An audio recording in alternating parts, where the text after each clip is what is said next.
A ver, hay momentos en la historia en los que de repente todo cambia, en los que surge una forma completamente nueva de ver el mundo. Y hoy vamos a meternos de lleno en uno de esos momentos, el nacimiento explosivo, casi milagroso, de la filosofía en la antigua Grecia. Venga, vamos al lío. La pregunta no es solo cuándo pasó, sino ¿por qué? ¿Qué demonios tenía de especial esa pequeña esquina del Mediterráneo para convertirse en la cuna de todo el pensamiento occidental? No vamos a darlo por sentado, ¿eh? Vamos a tratarlo como lo que es, un misterio fascinante que hay que resolver. Para que nos hagamos una idea de lo que supuso, primero hay que entender la escala de esta explosión. Ojo, que no hablamos de una evolución lenta y tranquila, para nada. Fue una ruptura radical con todo lo que se había pensado hasta entonces sobre el universo y nuestro lugar en él. Y aquí está la clave de todo, el meollo de la cuestión. Pensemos que durante milenios, la humanidad había explicado el mundo a través de dioses, de espíritus, de voluntades divinas. La pregunta era siempre ¿quién? Pues bien, los griegos fueron los primeros en atreverse a cambiar la pregunta por ¿de qué está hecho esto? ¿Y cómo funciona? Y ese simple cambio, de un quién a un qué, lo cambió absolutamente todo. De acuerdo. Pues como en toda buena historia de detectives, vamos a empezar por las pistas externas, por la escena del crimen, por así decirlo. El dónde y el cuándo son fundamentales. Y es que las circunstancias de Grecia crearon el caldo de cultivo perfecto para que surgieran ideas nuevas. Fijaos, la primera pista nos la da el propio mapa. Grecia no era precisamente un paraíso fácil para vivir. Con un suelo bastante pobre y una costa infinita llena de islas, sus habitantes no tuvieron más remedio que echarse al mar. Pero, y aquí viene lo importante, esto no solo los convirtió en grandes comerciantes y colonizadores, los convirtió en coleccionistas de ideas. Es que cada puerto era como una nueva biblioteca, ¿no? Cada viaje, una forma nueva de ver las cosas.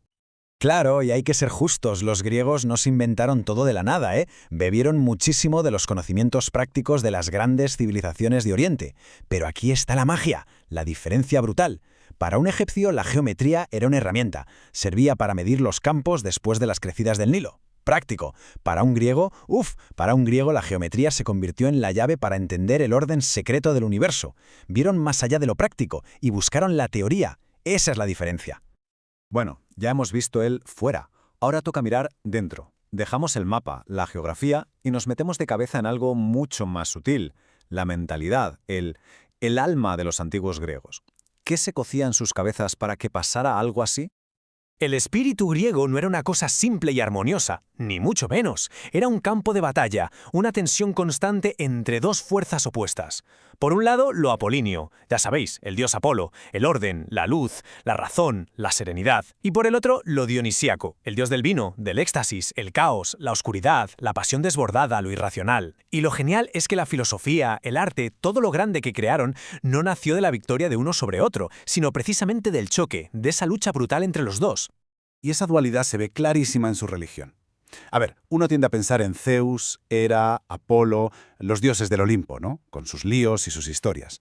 Pues bien, resulta que su influencia en el nacimiento de la filosofía fue, bastante pequeña. ¿Y por qué? Porque claro, te contaban historias, pero no te daban respuestas a las grandes preguntas. ¿Qué pasa después de la muerte? ¿Qué sentido tiene todo esto? Esas preguntas, las gordas de verdad, venían de otro lado, de las llamadas religiones de los misterios, que eran cultos mucho más personales y profundos. Y el orfismo es el mejor ejemplo. Es que introdujo ideas que, para la época, eran una auténtica bomba. Pensad en esto, la idea de que el alma está prisionera en el cuerpo, como en una cárcel, que tiene que purificarse, y sobre todo la idea de la reencarnación, de que el alma viaja de un cuerpo a otro. Claro, de repente la vida y la muerte ya no eran un simple relato de dioses, eran un problema personal, existencial. Y eso es combustible puro para la filosofía. Vale, ya tenemos el escenario preparado. Tenemos la geografía, el contacto con otras culturas, esa mentalidad en tensión, y ahora, con todo eso en su sitio, llega el momento cumbre. Aparecen los primeros filósofos, los que llamamos presocráticos, y se atreven a hacer la pregunta que lo va a cambiar todo. Y aquí está el giro de guión definitivo. En vez de seguir mirando al cielo para ver qué se le ocurría a Zeus, estos tipos hicieron algo radical. Se giraron y empezaron a mirar el mundo que tenían delante. Su nuevo objeto de estudio fue la naturaleza, a la que llamaron Physis. Y ojo que Physis para ellos no era solo el campo o los animalitos, no. Physis era el principio dinámico que lo impulsa todo, la fuerza que hace que las cosas sean lo que son, que nazcan, crezcan y cambien. Buscaban el software del universo, por decirlo de alguna manera, no los caprichos del programador divino. Y esta pregunta se convirtió en su gran obsesión. Miraban a su alrededor y veían cambio por todas partes. El día y la noche, la vida y la muerte, lo húmedo que se seca, lo frío que se calienta, todo estaba en constante movimiento. Pero se negaron a creer que la respuesta final fuera simplemente el caos. Tenía que haber algo más, algo permanente, algo estable, un algo fundamental que estuviera por debajo de toda esa apariencia de cambio. Y a ese algo, a esa sustancia original, la llamaron el arché, el primer principio. Para Tales de Mileto, pues era el agua. Para Anaxímenes, el aire. Para otros algo más abstracto. Pero sinceramente, la respuesta que dio cada uno es casi lo de menos. Lo realmente revolucionario es la pregunta. Es la primera vez en la historia de Occidente que se busca una causa natural, una explicación racional para el origen de todo. Y con esto llegamos al final de nuestra investigación, al veredicto. Todo lo que hemos ido viendo, la geografía, la mentalidad, esa nueva pregunta sobre la fisis, todo confluye en un momento que define la historia del pensamiento, el famoso paso del mitos al logos. Y para entender la bestialidad de este salto, solo hay que poner los dos mundos uno frente al otro. Por un lado, el mitos, el mito. Un mundo donde las cosas pasan porque un dios quiere. La lluvia cae porque Zeus está de buen humor, o de malo. Todo depende de voluntades caprichosas, divinas, personales. Y en el otro lado, el logos, la razón.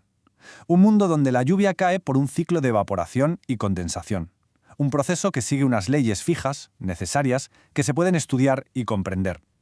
Es ni más ni menos que el nacimiento de la ciencia.